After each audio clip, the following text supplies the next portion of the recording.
আজকে আপনাদের মাঝে সরাসরি কথা বলছি।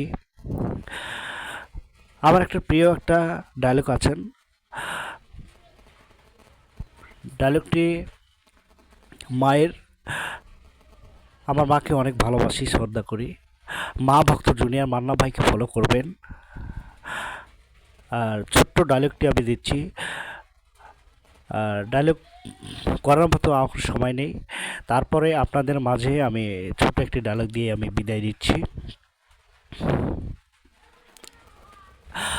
এই, সব কিছু আমি সহ্য করতে পারি, কিন্তু আমার মাকে নিয়ে আমি তা আমার মাকে নিয়ে আমি তা সহ্য করব না।